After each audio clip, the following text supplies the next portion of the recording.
বন্ধুরা সবাইকে স্বাগতম জানাচ্ছি তোমাদের ইউটিউব চ্যানেল কলকাতা জব রিপোর্টে। একটি নতুন বিজ্ঞপ্তি প্রকাশিত করা হয়েছে যেখানে অধিকাংশ শূন্যপদ রয়েছে, যেখানে ছেলে মেয়ে উভয় আবেদন করতে পারবেন এবং আবেদনের জন্য কি কি যোগ্যতার প্রয়োজন, কিভাবে আবেদন করবেন, কোন পদের জন্য এই নিয়োগটি করা হচ্ছে সবই জানাবো ভিডিওটির মাধ্যমে। ভিডিওটি সম্পূর্ণ দেখতে থাকো। প্রথমে বলে নেওয়া যাক কোন পোস্টে নিয়োগ করা হবে। এই পোস্টে নিয়োগ করা হবে রূপশ্রী প্রকল্পের পোস্টে নিয়োগ করা হবে। কতগুলো শূন্যপদ রয়েছে, কারা আবেদন করতে পারবেন এবং এই চাকরির জন্য মিনিমাম বেতন কত দেওয়া হবে, পুরো বিস্তারিতভাবে জানাবো। যাদের শিক্ষাগত যোগ্যতা যদি থাকে তাহলে কিন্তু আবেদন করে দেবেন। সম্পূর্ণ ভিডিওটি দেখতে থাকো স্কিপ না করে, তাহলে সবই বুঝতে পারবে এবং স্কিপ না করলেই কিন্তু আপনি ভিডিওটির পুরো বিষয়গুলো জানতে পারবে। তো চলো ভিডিও শুরু করা যাক। পোস্টে নিয়োগ করার আগে যেই ফর্মটি অ্যাপ্লিকেশন করতে হবে, এই ফর্মটি হলো এটি। আর এই ফর্মটি প্রথমে তো প্রিন্ট আউট বার করে নিতে হবে নোটিফিকেশান থেকে। প্রিন্ট আউট বার করার পরে এখানে ফটো লাগিয়ে দিতে হবে, রিসেন্ট পাসপোর্ট সাইজের ফটো, এবং কোন পোস্টের জন্য নিয়োগ করছো এই পোস্টের নামটা এখানে দিতে হবে এবং নেম অফ দ্য অ্যাপ্লিকেন্ট, অর্থাৎ যিনি আবেদন করছেন ব্লক লেটারে তার নাম। তারপরে এখানে দেখতে পারবে note 1, name as recorded in the matriculation secondary examination certificate. তো নামটা আপনার ভুল হোক বা ঠিক হোক, যদি আধার নাম্বারে অন্য থাকে তো সেটা দেবেন না। আপনি যদি আপনার মাধ্যমিক সার্টিফিকেটে এবং উচ্চ মাধ্যমিক সার্টিফিকেটে যেই নামটা রয়েছে সেটাই আপনি দেবেন। তারপর রয়েছে ফাদার্স হাজব্যান্ড নেম। আপনি যদি বিবাহিত মহিলা হয়ে থাকেন তাহলে হাজব্যান্ড নামের নাম দিতে পারবেন, এবং যদি আপনি বাবার নাম দিতে চান তো সেক্ষেত্রে আপনি কিন্তু এখানে বাবার নামও দিতে পারেন। ক্যাটাগরি বলতে গেলে এখানে আপনার SC ST OBCর ক্যাটাগরি এখানে দিতে হবে। ডেট অফ বার্থ এখানে দিতে হবে এবং এজ অ্যাজ অন 1 জানুয়ারি 2023 হিসাবে কত বয়স হলো সেটা বিষয়টা এখানে দিতে হবে। এবার দেখো ডেট অফ বার্থের এখানে কী উল্লেখ করে দেওয়া হয়েছে, date of birth as record in the matriculation secondary examination certificate. এখানে সেম প্রসেস চলবে, মাধ্যমিক বা উচ্চ মাধ্যমিক সার্টিফিকেট হিসাবেই দিতে হবে।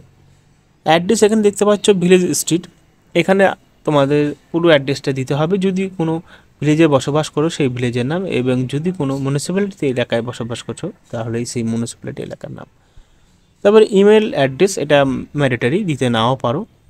তারপরে এখানে weather name recorded in the electoral roll within the concern block municipality area, অর্থাৎ যদি তোমার কোনো অ্যাসেম্বলিতে, অর্থাৎ তোমার ভোটার আই কার্ডটা বার করলে এখান থেকে কিন্তু অ্যাসেম্বলি, ইপিক নাম্বার এবং ফেম, ইমেল, রিলিজিয়ান্স সব লেখা থাকে, ন্যাশনালিটি এখানে বসিয়ে দেবে ভোটার কার্ড অনুযায়ী। তারপরে জেন্ডার এখানে দেখতে পারবে ফিমেল রয়েছে, মেল ফিমেল। তারপরে এখানে দেখতে পাচ্ছি এডুকেশন কোয়ালিফিকেশান, তোমাদের কিন্তু মাধ্যমিক পাস থেকে শুরু করে গ্র্যাজুয়েট বা পোস্ট গ্র্যাজুয়েট পর্যন্ত যত শিক্ষাগত যোগ্যতা রয়েছে সেভাবেই কিন্তু এখানে দিতে হবে। কম্পিউটার নলেজ, এখানে কম্পিউটার নলেজের যদি দুটো সার্টিফিকেট থাকে সেই সার্টিফিকেটগুলো দিতে পারো, এবং কত সালে কোর্স করেছো, কোর্সে কতটা নাম্বার পেয়েছো। Experience with certificate, no date and name issue authority. তো এখানে যদি এক্সপিরিয়েন্স থাকে এটা দিতে হবে মাস্ট, এবং এক্সপিরিয়েন্সের সার্টিফিকেট নাম্বারও দিতে হবে। যদি এক্সপিরিয়েন্স না থাকে দেওয়ার কোনো দরকার নেই, যদি আদার এক্সপিরিয়েন্স থাকে তাহলেই কিন্তু একবার দিয়ে দেবেন। ডিক্লারেশনটা পড়ে ডেট প্লেসটা দেখে সিগনেচার করে, যিনি আবেদন করবেন তার সিগনেচার করে কিন্তু পাঠিয়ে দিতে হবে ঠিকানায়। তো কী পোস্টে নিয়োগ করা হবে সেটা দেখে নেব। যে পোস্টে নিয়োগ করছে সেই পোস্টটা এখানে দেখতে পারবে। Notice inviting application and invite in prescribed format attach herewith annexure 10, অর্থাৎ যেটা আমরা দেখালাম। From with eligible candidate for engagement in the following contractual post for Rupashree Prakalpa under district project management unit, অর্থাৎ রূপশ্রী প্রকল্প ক্যাটাগরিতে নিয়োগ করা হবে, এবং এই ক্যাটাগরিটা করবে হলো ডিস্ট্রিক্ট প্রজেক্ট ম্যানেজমেন্ট ইউনিট, যাকে বলা হয় DPMU। পশ্চিম মেদিনীপুরে নিয়োগ করা হবে situated and office of the district magistrate collector, Paschim Medinipur.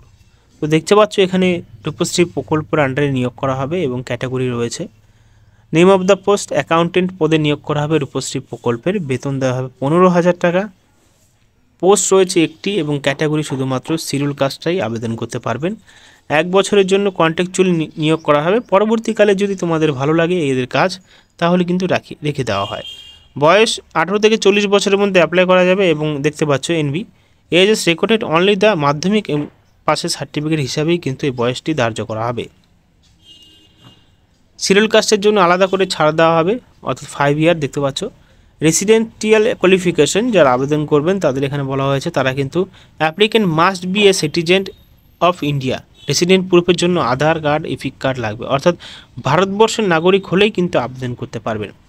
Essentials qualification শিক্ষাগত যোগ্যতা, কমার্স নিয়ে গ্র্যাজুয়েট হতে হবে, নলেজ থাকতে হবে কম্পিউটারে এবং জানতে হবে MS Office, MS Excel, MS PowerPoint. তারপরে এখানে দেখতে পাচ্ছ নলেজ থাকতে হবে স্প্রেডশিট, ট্যালি, প্রেজেন্টেশন প্যাকেজের। মিনিমাম 3 বছর ওয়ার্কিং এক্সপিরিয়েন্স থাকতে হবে সরকারি বা বেসরকারির আন্ডারে। নিয়োগ প্রসেস কীভাবে নিয়োগ করা হবে এখানে তাও বিস্তারিতভাবে জানিয়ে দেওয়া হয়েছে। রিটেন টেস্ট দেখতে পাচ্ছ, মেন্টাল অ্যাবিলিটি, আর্থমেটিক, ইংলিশে 50 নম্বর থাকবে, কম্পিউটার টেস্টে থাকবে 40 নম্বর এবং পার্সোনালিটি টেস্টে থাকবে 10 নম্বর দেখতে পাচ্ছ। তারপর রয়েছে এখানে জেনারেল গাইডলাইন, যেগুলো তোমাদের খুবই দরকার জেনে নেওয়া। এবং আবেদন করার জন্য এখানে দেখতে পাচ্ছ এখানে আবেদন অর্থাৎ অ্যাপ্লিকেশনটা ফিল আপ করে এই স্থানে কিন্তু হাইলাইট যেটা করা হয়েছে এখানে পাঠিয়ে দিতে হবে। তারপর এখানে দেখতে পাচ্ছ নিয়োগের পরে কি হবে, the final selection will be based on the aggregate of marks obtained in written test, computer test and personal টেস্টের মাধ্যমে নিয়োগ করা হবে।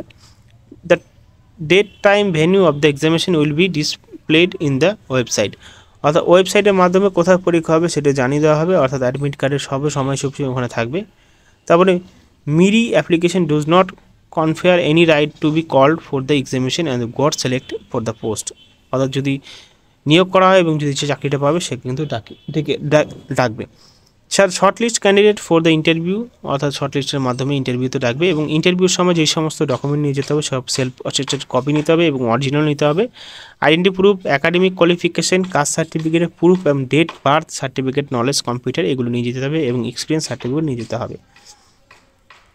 তো বুঝতে পেরেছো আবেদন করার জন্য সময়সীমা কত চেয়েছে। এখানে আবেদন শুরু হয়েছে 21/12/2023 এবং শেষ হবে 11/1/2024। আবেদন করার জন্য তোমাদের এইভাবেই আবেদন করতে হবে এবং তোমরা যদি এই অ্যাপ্লিকেশনটা ফিল আপ করতে পারো। তো দেখতে পাচ্ছ তোমরা যদি এই নোটিফিকেশান ডাউনলোড করতে চাও তাহলে কিন্তু আমি ডিসক্রিপশন বক্সে আমি প্রোভাইড করে দেবো, সেখান থেকে ডাইরেক্ট ডাউনলোড করে নিতে পারো। ধন্যবাদ ভিডিও দেখার জন্য।